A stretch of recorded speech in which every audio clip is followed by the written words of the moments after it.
तो हेलो बच्चों, स्वागत है आपको फिर से हमारी इस नए वीडियो में।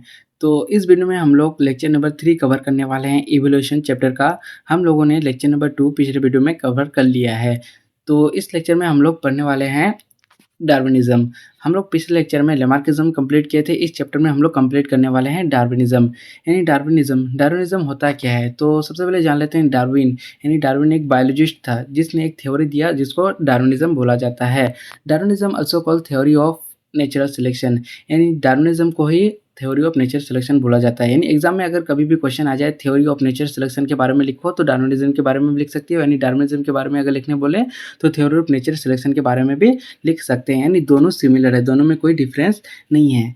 तो ये डार्विनिज़्म जो है ये 6-7 पॉइंट को मिला करके यानी 6-7 पॉइंट को मिला करके एक थ्योरी दिया था। तो उस पॉइंट को हम लोग पढ़ लेते हैं।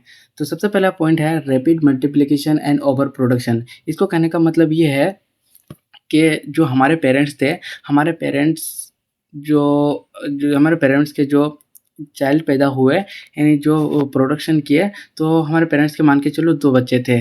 वो दोनों बच्चों से फिर उसका प्रोडक्शन हुआ तो उन दोनों बच्चे से 2-2 बच्चे पैदा हुए। इस तरह से ओवर प्रोडक्शन होने लगा। इस तरह से जो है ओवर प्रोडक्शन होता गया। और दूसरा पॉइंट हम लोग के पास है प्रोडिगैलिटी ऑफ प्रोडक्शन। यानी जब कोई मुर्गी अंडा देता है यानी 10 अंडा देता है तो उसमें से 8 अंडा सर्वाइव करता है और 2 अंडा यानी हम लोग एग्जांपल ले रहे हैं, 8 अंडा सर्वाइव करता है और 2 अंडा यानी सर्वाइव नहीं कर पाता है। इसी को बोला जाता है प्रोडिगैलिटी ऑफ प्रोडक्शन। और तीसरा पॉइंट हम लोग के पास आता है constituency of food and space. यानी जो प्रोडक्शन है वो बढ़ता जा रहा है और हम लोग के पास जो है फूड और स्पेस है वो कांस्टेंट है, यानी बढ़ नहीं रहा है। यानी घट तो रहा है, घट भी सकता है लेकिन बढ़ नहीं सकता है, वो हमारे पास कांस्टेंट है। और चौथा हम लोग के पास आ जाता है स्ट्रगल ऑफ एग्जिस्टेंट। इसको कहने का मतलब ये है कि स्ट्रगल फॉर एग्जिस्टेंस को कहने का मतलब ये है कि हमारे पास फूड और स्पेस कांस्टेंट है, यानी बढ़ रहा है ना घट रहा है। शायद घट सकता है बट बढ़ नहीं रहा है। और उसके साथ साथ ओवर प्रोडक्शन भी होता जा रहा है, जिस वजह से लिविंग ऑर्गेनिजम्स को इतना कांस्टेंट फूड और स्पेस में सर्वाइव करने के लिए स्ट्रगल करना पड़ता है। उसी को बोला जाता है स्ट्रगल फॉर एग्जिस्टेंस। अब यहाँ तक अगर टॉपिक समझ में आ गया हो तो हम अपना नेक्स्ट टॉपिक की ओर बढ़ते हैं। यानी स्ट्रगल्स फॉर एग्जिस्टेंस जो है उसको 3 पार्ट में यानी 3 टाइप्स में डिवाइड किया गया है। सबसे पहला पॉइंट है इंट्रा स्पेसिफिक स्ट्रगल, दूसरा है इंटर स्पेसिफिक स्ट्रगल और तीसरा है इन्वायरमेंटल स्पेसिफिक स्ट्रगल। तो पहला पॉइंट हम लोग समझ लेते हैं पहला पॉइंट क्या कहना चाहता है। जो पहला पॉइंट है इंट्रा स्पेसिफिक स्ट्रगल, उसमें बोला है जब लिमिटेड रिसोर्सेज के लिए सेम स्पीसीज के मेंबर्स अपने आपस में कॉम्पीट करें यानी कंपटीशन करें। यानी जो हमारे पास रिसोर्सेज है यानी गज़ा है वो बहुत ही लिमिटेड है। उसको पाने के लिए जो सेम स्पीसीज के मेंबर्स अपने आपस में कॉम्पीट करते हैं यानी कंपटीशन करते हैं पहले लेने के लिए, पहले गज़ा तैयार करने के लिए, उसको इंट्रा स्पेसिफिक स्ट्रगल बोला जाता है। यानी सेम स्पीसीज बोलेंगे किसको? सेम स्पीसीज यानी ह्यूमन बींग्स और ह्यूमन बींग्स के बीच में जो कॉम्पिटिशन होता है उसको सेम स्पीसीज बोला जाता है। अब दूसरा स्लाइड में है इंटर स्पेसिफिक स्ट्रगल। यानी इंटर स्पेसिफिक स्ट्रगल को कहने का मतलब क्या है? यानी जब डिफरेंट स्पेसीज के मेंबर्स अपने आपस में कॉम्पीट करते हैं तो उसको इंटर स्पेसिफिक स्ट्रगल बोला जाता है। यानी रिसोर्सेज को पाने के लिए जब डिफरेंट स्पेसीज के मेंबर्स अपने आपस में कॉम्पीट करते हैं तो डिफरेंट स्पेसीज क्या होता है? यानी डिफरेंट स्पेसीज कहने का मतलब ये है कि ह्यूमन बींग्स और कोई दूसरा जानवर यानी शेर को ले लो, शेर को पाने के शेर और ह्यूमन बींग्स अपनी ग़िज़ा को पाने के लिए जो कॉम्पीट करते हैं अपने आपस में उसको बोला जाता है inter specific struggle. Inter specific struggle. और तीसरा पॉइंट हम लोग के पास आता है इन्वायरमेंटल स्पेसिफिक स्ट्रगल।